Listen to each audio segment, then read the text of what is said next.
got to talk about the flagship Atherton event, the Red Bull event, whatever we call it now. It was our first year this year. It was both of us. First time. It was we our went. first Oh, is that time. right? Yeah, first time. Okay. What did you think? I mean, yeah. Very cool. It's cool, huh? It's going to be hard to like put words to it. The track walk was definitely eye-opening, I think, for both of us, especially me. But yeah, mate, unreal. What an event. Yeah, it's cool, isn't it? An honour to be there and be kind of part of it, doing what we were doing.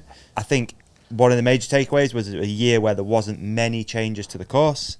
It felt like riders were quite comfortable quite quickly, especially riders that had been there previously. So what do you have plans moving forward for that track? Is there more going on with Hardline? Absolutely.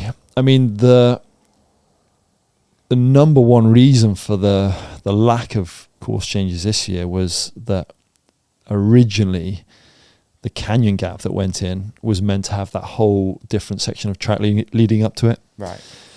So we had this massive change that we realised like a month before Hardline that we couldn't make work, and so had to switch back, get rid of the canyon. You know that story. Yeah.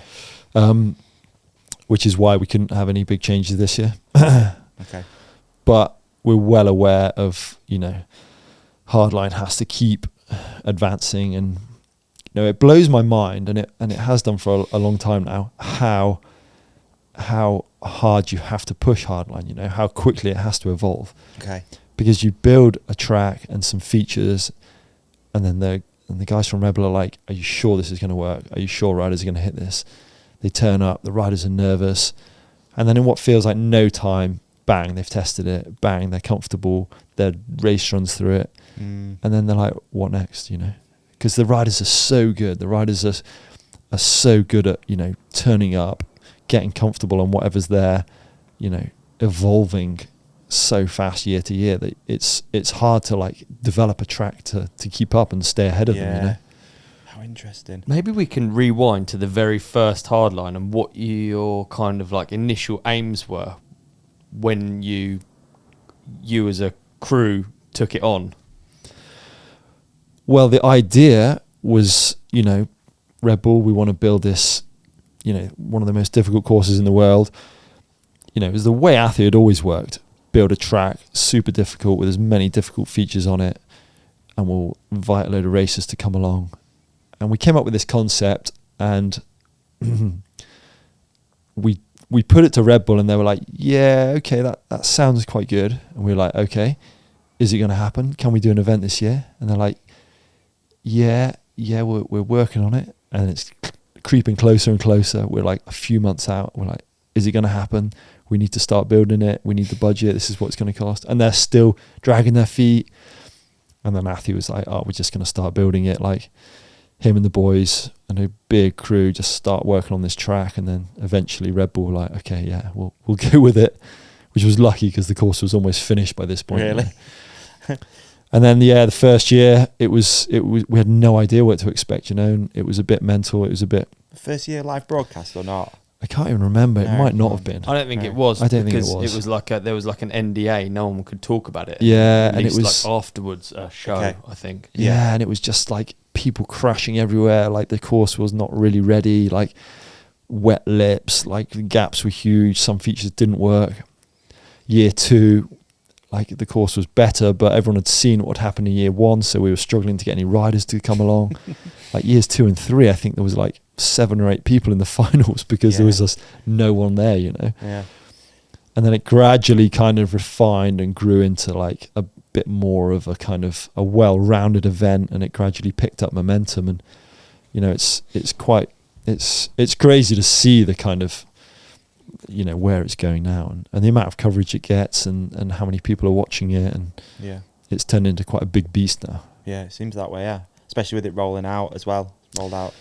Yeah, exactly. And it going to other countries is crazy. Yeah. It's mad being on the other side of the world at like a Red Bull Hardline event, and like all these people are there for this crazy event. It's so cool to see. Did you name it as well?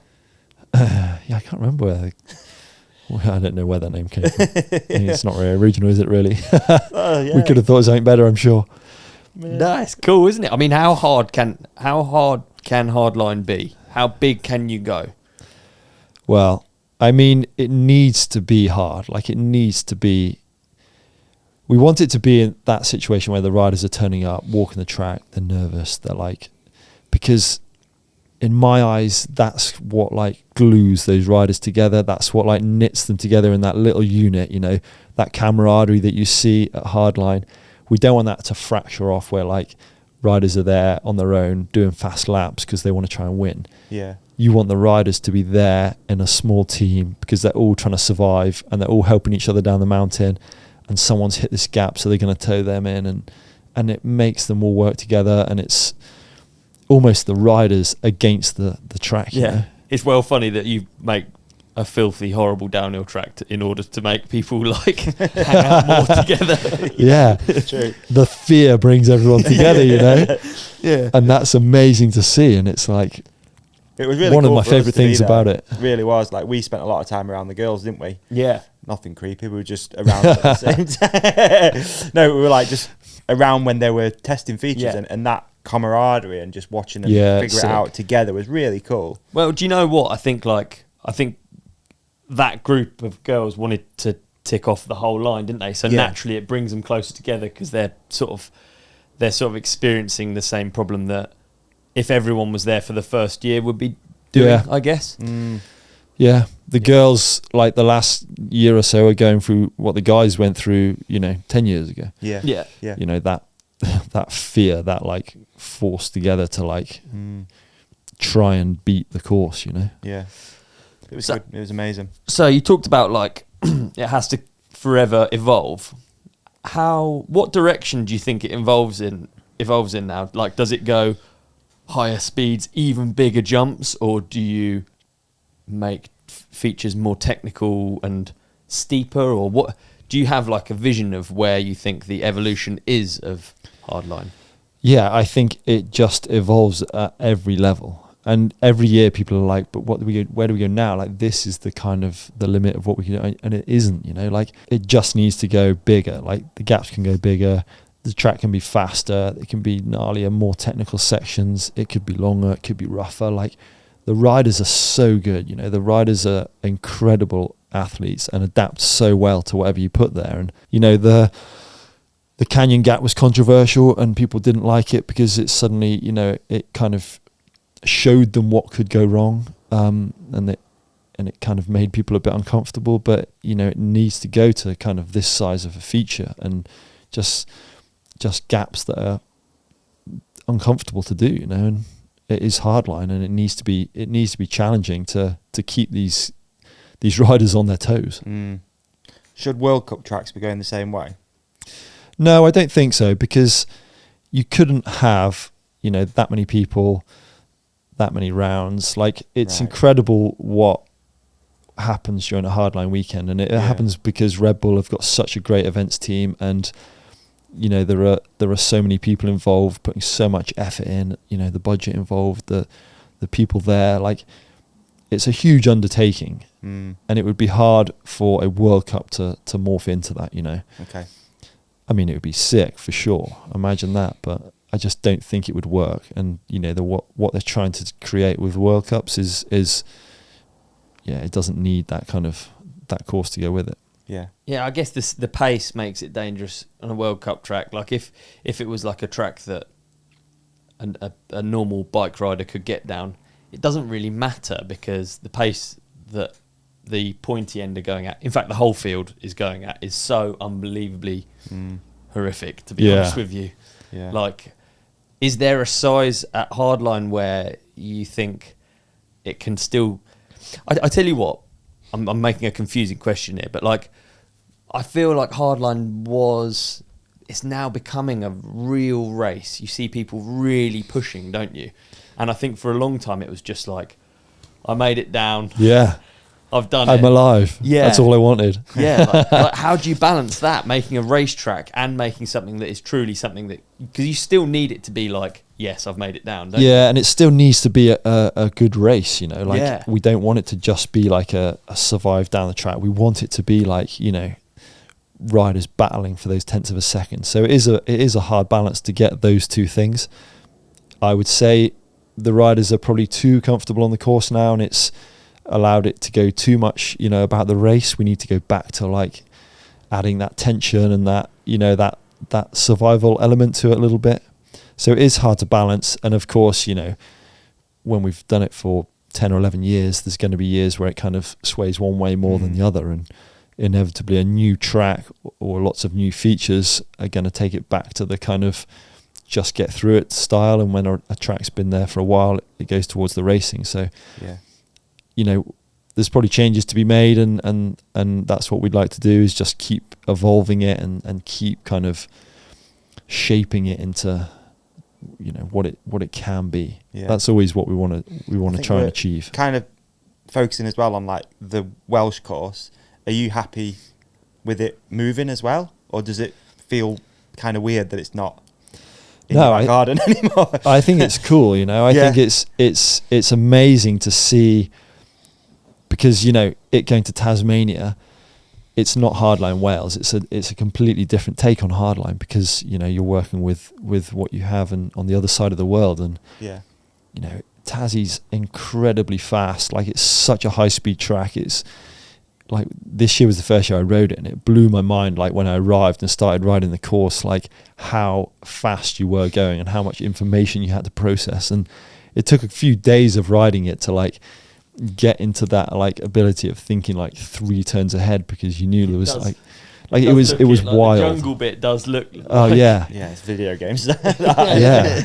And you were having to do like mad techniques, like go through this section. I don't know, I had to remember like, right, there's like 7 fast jumps what you could death grip before you could do like a blip of the brakes for like that slight turn. And you had to memorize like exactly where that like brake snag would be if you did it too early, or like if you did it too late. It was just like a mad way, and it was it's like a different take on Hardline. And then, if it goes to another round somewhere else, then, it'll be another take on it again. And every time it goes somewhere new, it's like its own kind of version of it, and it shapes it slightly. Dude, I reckon it needs its own. I mean, what is it? We know it's the most challenging downhill course in the world, but is that a style of riding on its? Is that super downhill? Is that like? Oh. Do you know what I mean? Is it becoming its own thing? Well, I wonder that myself, that you almost are starting to see riders that are like, that's kind of what they do. There's a rider with a certain ability, and not everyone has it, just because if you took the top riders at a World Cup, they wouldn't necessarily be the top riders at Hardline, True. Some riders shift to it well, and some riders wouldn't. And I think there's a gradually, and you see it with Rampage that happened a while ago. Like, and the there's street this races. kind of exactly. It kind of brings through this little core of riders that are like, a unique blend of like that ability to do that kind of wild, big gaps, kind of quite treacherous riding, but do it in a way where they can try and shave a tenth of a second off and do it, 15 times in a row over a weekend. Yeah, which is quite cool to see, and riders are coping with it better each year. Yeah, like, is it hard? Stuck DH? on the super downhill. Super downhill is quite nice. Good, mate. Hard enduro. It kind of feels like it's like a mixture of these things. Yeah, like its own little niche. Yeah. Maybe worth a thought if the series keeps expanding. Super downhill. Mate, that's good. I like it. Okay.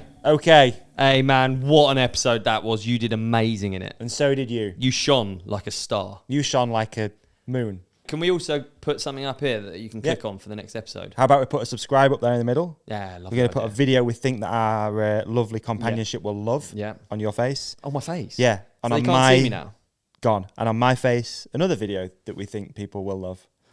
And thank you for watching. Thank you for listening. Please hit like and subscribe. You guys are the best. Peace and love.